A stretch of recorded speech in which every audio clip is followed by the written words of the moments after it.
Благодарам, почитувана председател на комисијата, почитувани колешки, почитувани колеги, почитуван министер. Да бидам искрен, врска со ова, пред неколку месеци кога се најавуваше дека ќе има промена во комисиите и го комунициравме тоа и меѓу јавноста и се разбира во рамки на коалицијата, во рамки на партиите, мојот став беше дека тоа нема да се случи, бидејќи не очекував дека една влада доколку и да прави некои екзибиции, дека до толку не може да бидете екзибициона влада, во која што не би почитувале ниту правдо, ниту право, ниту систем, ниту закони, ниту устав, ниту пракса. И мојот став во тие разговори беше дека јас искрено не верувам дека владата ќе стигне ова што стигна. Тоа беше мојот личен став. Очигледно мислењето ми било малку по-високо за вас како влада од тоа што го заслужувате. До толку повеќе што ставаме европско знаменце на нешто кое што нема никаква врска со Европската Унија. И претпоставувам дека вие сте министер од кога? Од август до нова година и читајќи ја вашата биографија на вундеркинд, претпоставувам дека ви беа доволно неколку месеци за да сватите дека ова вака не оди и дека ова не е законски. И дека независно дали ова потоа некој уставен суд ќе го поништи или нема да го поништи, ова не е добро. Со која европска регулатива ние се согласуваме овдека? Јас обично, како пратеник, сите закони кои што имаат европско знаменце ги анализирам и ги читам и генерално ги поддржувам. Ова ги мине сите толерантни пратеници овдека во собранието. Ова не е фер што се прави. Секаде во Европа имаме разделување на надлежностите, ние имаме спојување на надлежности. Во секој организиран систем кој што сака да постигне нешто, ние мораме да знаеме кој пие, кој плаќа и кој вода носи. Вака најнародски, најпластично. Бидејќи во оваа држава не од сега, со години уназад, ние не знаеме што ни се случува.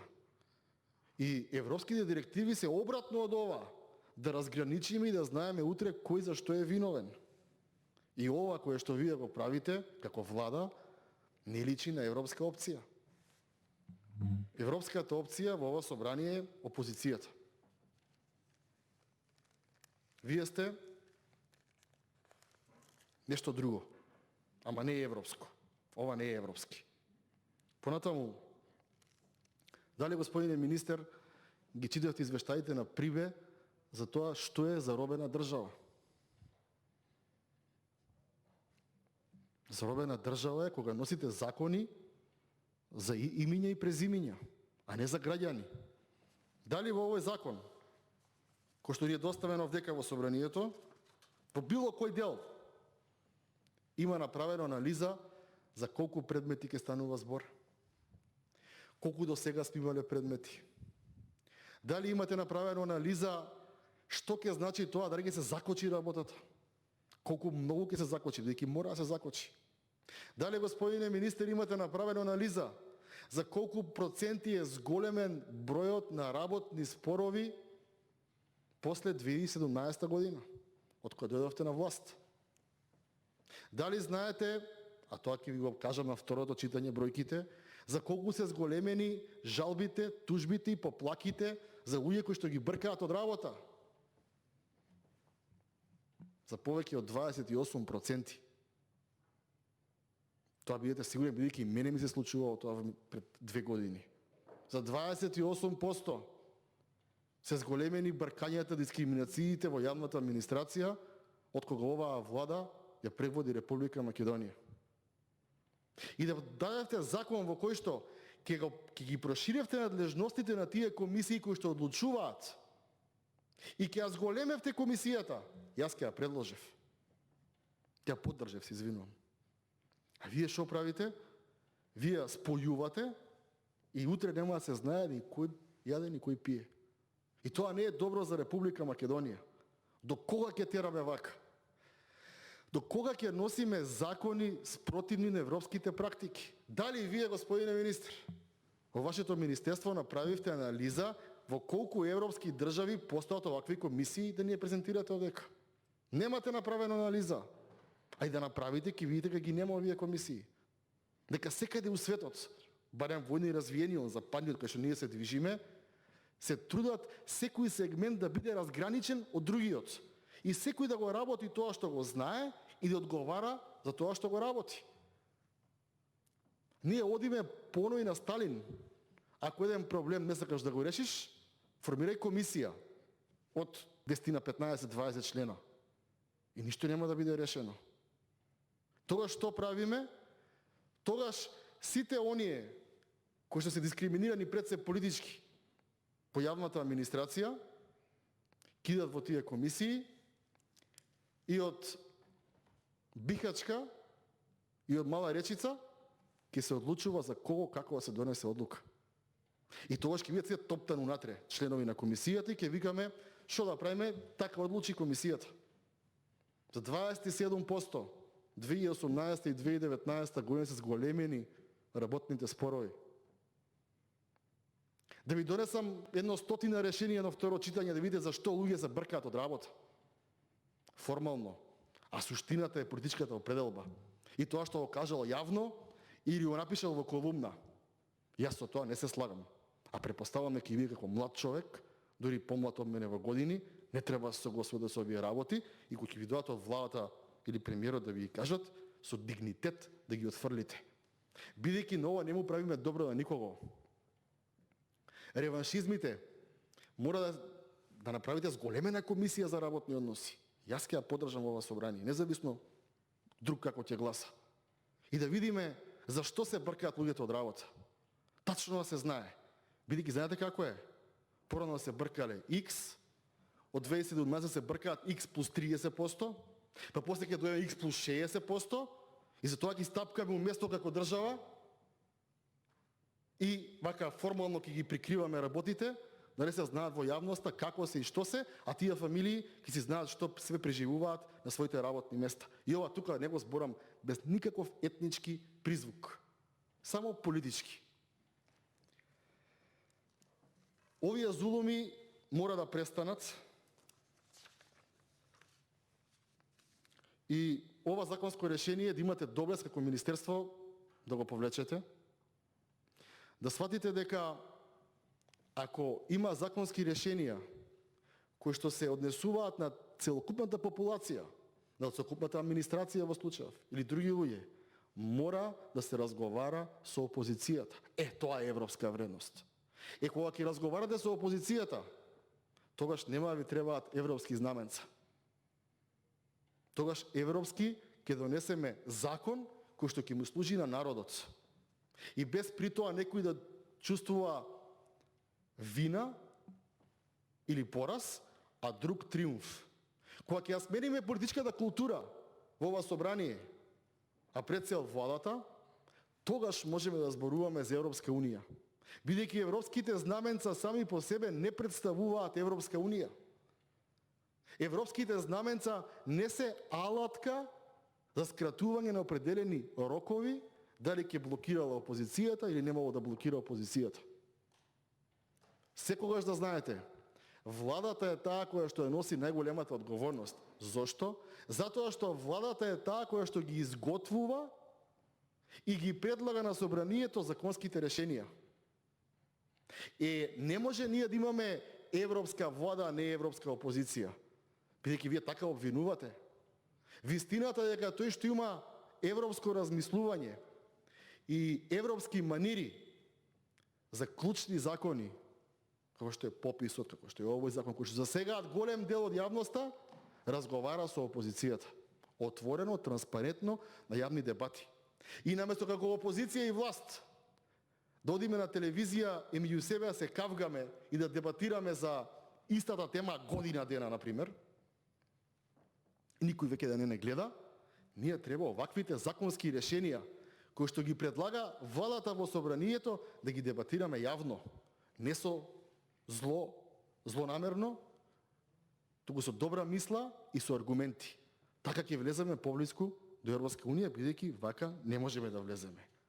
И одговорноста е ке вас, ке владата. Дополнително, мене ова ми личи дека овој предлог законско решение со ова сака да се стави шака и контрола на целиот државен апарат. И вистина е така. Контрола целосна. Дали сте ги читале стенограмите кога СДСМ беше опозиција и кога имаше вакви или слични работи? Вие, ако сте од ДУИ, вие сте партнер во владата во која што е предводена од СДСМ. Треба да им кажете дека ова вака не оди. Не може контрола на се. Тоа не е добро ниту што врши контролата на се. А тоа можеме да го видиме низ не така далечни примери во нашата политичка историја. Понатаму, членот 8 од законот, членот 10, се менува начин што решенијата на Државната комисија се конечни и против нив странката може да понесе тужба за водење на управен спор пред надлежниот суд, и вака предложеното законско решение повторно е спротивно на самиот закон, како и надлежноста која што има законот. Од тука, дали е можно за предмет од областа на работните односи да се поднесе тужба на управен спор? Можно или не ли е можно? Не сум правник, политиколог сум, не знам. Сега вие ќе ми одговорите, не мора денес, до второ читање. Мислам дека елементарно непознавање е да се стави знак на еднаквост помеѓу управна постапка и постапка од работен однос. Не може тоа. Не е во ред. Јас секогаш кога дискутирам и со колегите од Социјалдемократскиот сојуз, со ДУИ, од секаде дискутирам принципиелно. Јас не доаѓам на работа за да критикувам владини проекти. Верувајте ми. Ама ова што го правите е премногу. Европско знаменце за комисија. Се пази на работа. Аналогно како оди ова. Вие викате вака. Имало комисија и сега на таа комисија од две правиме една комисија што е спротивно на европски вредности, сосема спротивно на европски вредности. Потоа велите на овие што ги избрале или именувале, со закон ќе им го продолжиме мандатот и згора на се, како шлак на тортата, ќе ставиме европско знаменце. И сега јас, како пратеник, како треба да реагирам? Имам две опции. Да ви ја кажам вистината и да продрам во вас, во владата, во вашијата совест и да ви кажам дека ова не е добро, дајте маци европски да се однесуваме, или да поднесам амандмани. Со европското знаменце точно е дека амандманите паѓаат во вода и точно е дека расправата се скратува. Ама и точно е и тоа, господине министер, дека се нотира во комисијата се. Се нотира. Од 4 август во ова собрание има многу неевропски одлуки донесени. И тој филм сум го гледал порано од страна. Нотираат, молчат, нотираат, молчат, нотираат, молчат. И потоа ти го ставаат на маса и станува тоа што станува. И тоа не е добро ниту за вас како влада, ама тоа ми е второстепено, да не речам и воопшто не е интересно, тоа не е добро за државата и за граѓаните. Бидејќи од политичките кризи во оваа држава, највеќе страдаат граѓаните на оваа држава. Највеќе. И тоа го зборував за пописот. Сега на пленарна седница. Дека ние тука мора енергијата која што ја создаваме, потоа оди на терен. И дека јас со вас или со колегата или со колешката, утре пак ќе се видам, заутре пак ќе се видам. И можеби ќе се договориме, ако не денес, за недела дена. Ама граѓаните секој не се гледаат. И потоа правиме негативна енергија во општеството, потоа народот нема доверба во институциите, во политиката одамна нема доверба. Зошто? Заради нашето неевропско однесување на кое што му ставаме европски знаменца. Тоа не го измисливте вие како влада, тоа го правија уназад 15 години. Ама тоа мора крај да му ставиме. Вие сте родени 87 година, јас сум 83-та. Ние мора тоа да му ставиме крај на тоа. Што може, може. Што не може, извинете, идете вие у собрание, бранете го, јас не го правам тоа. И ова не го зборувам како опозиција, ова го зборувам како млад човек кој што сака да остане во оваа држава, ама оваа држава треба да биде перспективна, а не полна со предрасуди и со правење на законски решенија во кои што ќе ја гушиме опозицијата. Понатаму. Врска со законот. Верите дека основна цел на предложениот закон, тоа се во главата 2, цели начела и основни решенија на предлог на законот. Верите дека основната цел на предложениот закон е поедноставување на системот на одлучување по жалби преку намалување на институциите кои одлучуваат по жалби со поедноставена административна постапка преку напредување на организацијата на работата на комисијата со одлучување во советот на жалбени постапки. Ако може само потивко. Колеги, чедува министер, намалување на институциите кои одлучуваат по жалби со поедноставена административна постапка. Значи, видете вака, како јас размислувам. Ако вие имате 5 шалтери некаде, во некоја институција, и како граѓанин кога одите да завршите работа, не е добро на 5 шалтери посебно да се навраќате. Добро е да има едношалтерски систем и да се поедностави постапката. А господине министер, кога се решава на спорови овдека, по работни односи, кога луѓе губат работа, а најчесто губат преди политичка определба во последниве 3-4 години. Тогаш не е добро од две да правиме едно. Тогаш е добро да се разводни работата, бидејќи човечки судбини се во прашање. И не може да биде исто оваму собираме, оваму разделуваме. Не може да биде така. Ова не е едношалтерски систем, па ќе се поедностави работата. Која работа ќе се поедностави? Која работа? Ако имате вие X предмети на едната комисија и Y од другата, ви дадат куп наеднаш. Не можеме така се однесуваме неодговорно. Колку се смеат некои колеги овдека, цело време се врти во Македонија топката, ама цело време на полошо оди, на подобро не оди. Денес едни одат по овие комисии, утре други. И тоа мора да престане. Значи, не се согласувам со тоа, со образложението, дека преку намалување на институциите ќе се поедностави административната постапка. Не е ова едношалтерски систем. Понатаму. Предлог на закон за изменување и дополнување на законот во управна постапка од втор степен не предизвикува финансиски импликации на буџетот на Македонија.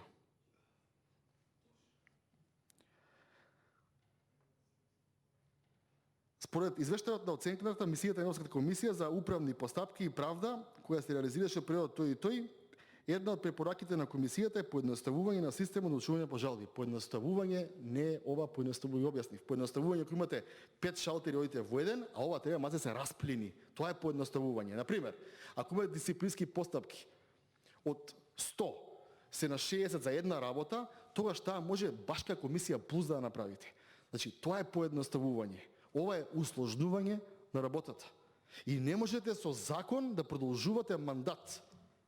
Тогаш, да предложам на членовиве тука пратеници од мнозинството, дај да земе да немаме локални избори сега. Со закон градоначалниците уште по еден мандат.